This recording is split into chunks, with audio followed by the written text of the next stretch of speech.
তো আমাদের দায়িত্ব হলো যখনই আমরা কোনো কিছু অর্জন করব তখন আল্লাহর প্রশংসা করব এবং তার কাছে ভুল ত্রুটির জন্য ক্ষমা প্রার্থনা করব। সহিহ বুখারীতে মহানবী সাল্লাল্লাহু আলাইহি ওয়াসাল্লাম বলেন যে বনী ইসরাইলকে আদেশ করা হয়েছিল যে তারা যেন মাথা নত করে শহরে প্রবেশ করে, কিন্তু তারা পিছনের দিকে বাঁকা করে মাথাকে সোজা করে প্রবেশ করেছিল।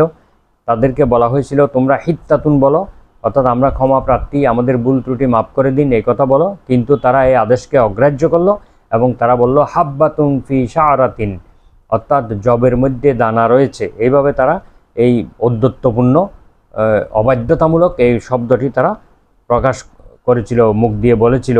এর দ্বারা তারা তাদের অবাধ্যতার বহিঃপ্রকাশ ঘটিয়েছিল। তাদের পাপ এবং বিরোধিতার কারণে আল্লাহর ক্রোধে নিপতিত হয় এবং তাদের উপরে শাস্তি অবতীর্ণ হয়।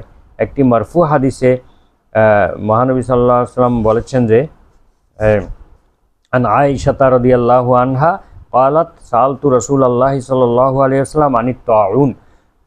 উম্মুল মুমিনিন আয়েশা রাদিয়াল্লাহু আনহা থেকে বর্ণিত, তিনি বলেন আমি রাসূল সাল্লাল্লাহু আলাইহি ওয়াসাল্লামকে প্লেগ রোগ সম্পর্কে জিজ্ঞাসা করেছিলাম। ফাকালা কানা আযাবান ইয়াবআসুহুল্লাহু আলা মান ইয়াশা। এই প্লেগ হচ্ছে আল্লাহর পক্ষ থেকে একটি আযাব বা শাস্তি।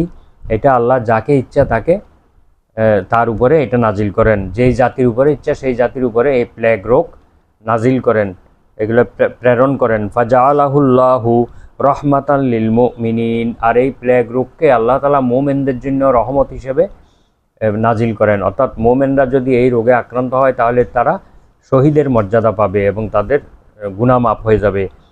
ফালাইসা মিন আবদিন ইয়াকাউত তাউনা, কোনো বান্দা যদি প্লেগ রোগে আক্রান্ত এলাকায় থাকে, ফায়াম কুসুফি বলদাতিন, সেই যদি ওই শহরে অবস্থান করে, সাবিরান মুহতাসিবান ইয়ালামু আন্নাহু লা ইউসিবুহু ইল্লা মা কাতাবাল্লাহু লাহু, এবং সেই যদি ধৈর্যের সাথে সওয়াবের নিয়তে যদি ওই শহরে অবস্থান করে এবং সেই বিশ্বাস করে যে আল্লাহ যা কিছু লিখে রেখেছেন তাই হবে, আল্লাহ তাআলা যার জন্য এই রোগ লিখে রেখেছেন তারই হবে, অন্য কারো হবে না, এই বিশ্বাস যদি তার থাকে, বলা হচ্ছে যে ইল্লা কানা লাহু মিসলু আজরিশ শহীদ, তাহলে তার জন্য একজন শহীদের সওয়াব রয়েছে।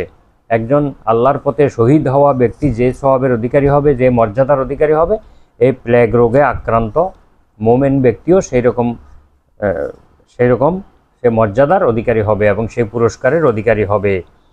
তো এটা হলো আরেকটি হাদিসে আছে, এটা প্লেগ রোগ হচ্ছে এটি একটি মহামারী শাস্তি যা তোমাদের পূর্ববর্তী লোকদের উপরে অবতীর্ণ করা হয়েছিল।